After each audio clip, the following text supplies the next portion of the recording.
Shalom saudara-saudaraku terkasih dalam Yesus Kristus. Sekarang saya akan membuat kesimpulan bahwa orang-orang percaya yang telah hidup dalam kedagingan adalah orang-orang yang telah jatuh ke dalam dosa. Nah, saudara perlu tahu bahwa dosa adalah hal yang memisahkan hubungan orang percaya dengan Tuhan. Dosa adalah hal yang membuat jarak antara orang percaya dengan Tuhan semakin jauh, dan sehingga orang-orang percaya gagal menjadi bagian daripada rencana ataupun perencanaan Tuhan.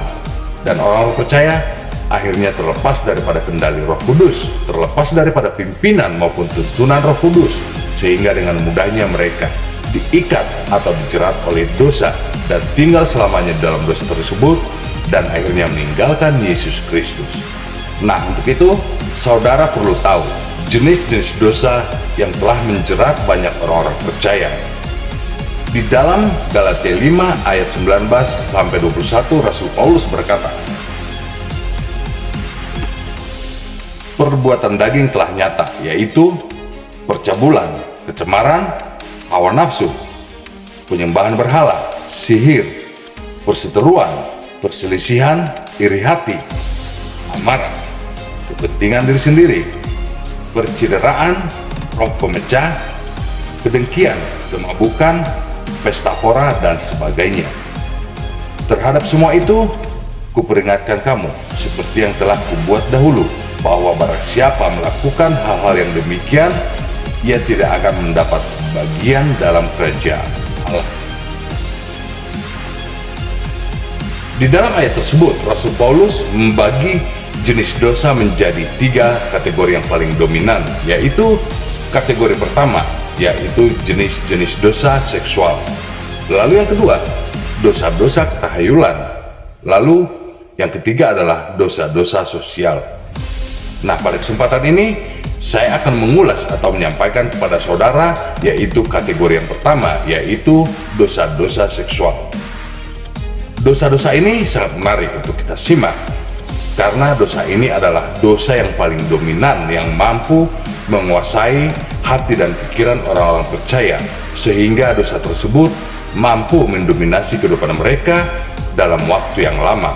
Karena dosa ini dapat dilakukan secara terselubung, sehingga sulit untuk diketahui oleh orang-orang banyak.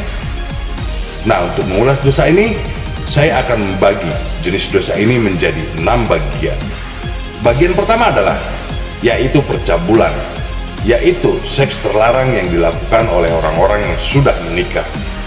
Lalu bagian kedua yaitu perzinahan, seks terlarang yang dilakukan oleh orang-orang yang belum menikah. Lalu yang ketiga, incest, yaitu seks terlarang yang dilakukan oleh sesama anggota keluarga. Lalu yang keempat yaitu homoseksualitas, yaitu aktivitas seks yang dilakukan oleh orang-orang sejenis, baik laki-laki maupun perempuan. Lalu bagian kelima adalah kecemaran, yaitu hati dan pikiran yang dipenuhi oleh kenajisan. Lalu bagian keenam atau yang terakhir adalah sensualitas, yaitu pertunjukan secara terbuka dengan tanpa rasa malu. Saudara-saudara terkasih, 2 dari 6 bagian jenis-jenis dosa seksual ini perlu kita ulas secara rinci, yaitu bagian keempat, homoseksualitas, yaitu aktivitas seks yang dilakukan oleh orang-orang sejenis, baik perempuan maupun laki-laki. Dan bagian keenam yaitu sensualitas, yaitu pertunjukan secara terbuka dan tanpa rasa malu. Nah, untuk bagian keempat, yaitu homoseksualitas, adalah perlu saudara ketahui bahwa beberapa negara maju telah melegalkan hubungan sesama jenis ini. Komunitas-komunitas sesama jenis ini telah mendapat pengakuan daripada negara dan dilindungi oleh negara dan mendapat hak yang sama dengan warga negara lain. Dan yang lebih aneh lagi, gereja sebagai tubuh Kristus harus memberkati pernikahan sesama jenis ini.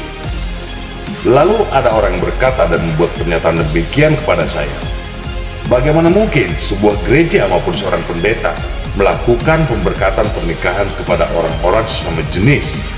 Bukankah itu dilarang agama maupun melanggar hukum Tuhan?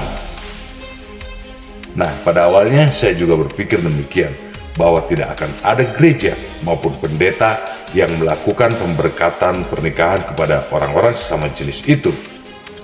Nah, setelah saya pelajari bahwa setiap gereja di beberapa negara maju harus tunduk kepada otoritas sebuah negara, tunduk kepada pemerintah, di mana pemerintah telah melindungi hak setiap orang, termasuk orang yang beribadah di suatu gereja, maupun itu sesama jenis laki-laki, baik sesama jenis perempuan yang ingin melakukan atau pernikahan sama jenis.